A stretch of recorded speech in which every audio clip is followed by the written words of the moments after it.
Les gars, aujourd'hui je vais vous parler, je vais vous raconter la genèse du conflit Cameroun-Côte d'Ivoire.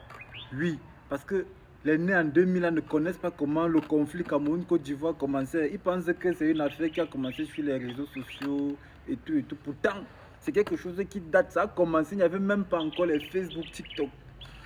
C'est l'un des plus vieux conflits sur cette terre, Cameroun-Côte d'Ivoire. Conflit Cameroun-Côte d'Ivoire là. Voilà, les nés en 2000 là. Asseyez-vous bien, écoutez papa. Voilà. C'est nous les 1900 comme ça qui devons vous raconter comment l'affaire a commencé. Vous pensez que ça a commencé sur les Didi B, ténor, machin. Ce sont les enfants là. Ce sont les enfants, écoutez alors papa. Voilà. Vous avez vécu l'époque, vous n'avez même pas vécu. Vous posez la question comme si vous avez vécu. Déjà, il faut savoir que c'est un conflit qui a commencé lors de l'époque Samuel Eto'o, Didier Drogba. Oui, oui. La personne qui a la vraie version n'a qu'à raconter en commentaire. C'est un conflit qui a commencé lors de l'époque Didier Drogba, Samuel Eto'o. Didier Drogba jouait à Chelsea et Samuel Eto'o jouait au Barça. Les deux jouaient à Vangsang. Et maintenant, comme c'était deux attaquants terriblement forts, on ne savait qui était le meilleur, qui était plus technique, qui était plus rapide, qui marquait plus, qui. Comme Didier Drogba est ivoirien, forcément, les Ivoiriens ne pouvaient que dire que c'est Didier Drogba le meilleur. Et comme Samuel Eto'o est camerounais, automatiquement, les Camerounais ne pouvaient que dire que c'est Samuel Eto'o le meilleur. Jusqu'à ce que, lors de la Coupe du Monde 2006, je crois le Cameroun était dans la même poule, je ne sais pas si c'était les poules. Bref, on avait joué un match lors de la phase éliminatoire pour la Coupe du Monde 2006. On avait gagné la Côte d'Ivoire au Cameroun et ici à Abidjan. C'est le jour où Samuel Eto'o a fait dormir toute la Côte d'Ivoire à 19h. Oui, il y avait couvre-feu ici en Côte d'Ivoire. Samuel Eto'o a fait dormir toute la Côte d'Ivoire à 19h. Voilà. Voilà comment nous les Camerounais, on savait que nous sommes déjà qualifiés pour le mondial 2006 et tout, qui était en Allemagne. Grande avait été la surprise du monde entier que le Cameroun ne soit pas qualifié. Tout simplement parce que notre latéral, Pierre Wemelen, avait raté un penalty à la 90e minute. Un match qui opposait le Cameroun à l'Égypte, à Fandena, à Yaoundé au Cameroun. Voilà. Et l'enjeu c'était quoi les gars? Si le Cameroun gagne, la Côte d'Ivoire perd, le Cameroun se qualifie automatiquement.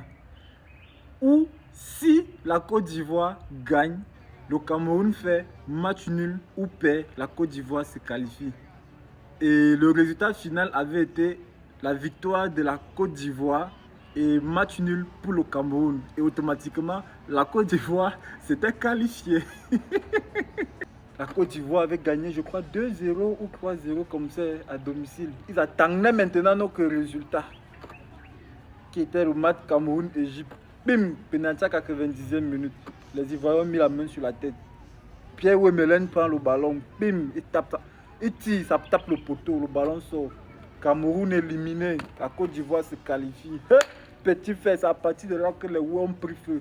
Comme on dit souvent chez nous, que me bang, me ma oui, les macabons ont cuit petit fait. C'est à partir de là que le conflit a commencé à prendre feu. Jusqu'à ce que les magiques systèmes sortent le son, les éléphants. Zozo, amen ligue, zozo, amen. Amen, zo, amen ligue, zozo. Le son là, non, il s'agressait au peuple camerounais. Beaucoup de personnes ne connaissent pas l'histoire là. Oui, il y a certains gars qui chantent seulement le son là pour chanter parce que bon, c'est la musique. Ils s'enjaillent avec. Sinon, c'est un son que les Magic System avaient chanté pour se moquer des Camerounais. Ah oui. Et la partie qui nous avait encore énervé, c'est là où Didier Drogba prend en disant la partie de Didier Drogba, c'est encore quoi là? Même s'il n'y avait pas gardien, ça n'est pas rentré. Oh. Il était écrit qu'on irait en Allemagne, zo, amenzo, amenzo. Mais c'est la partie là qui nous énervait grave. Et comme moi j'étais un anti-DJ Kokba, je vous jure, moi j'étais, c'était mon idole. Oui, la partie là nous énervait, nous les Camerounais, mon frère. C'est là où le conflit a encore, donc la mayonnaise a encore bien tourné jusqu'aujourd'hui. Cameroun, Côte d'Ivoire, en fait c'est un conflit que mon frère.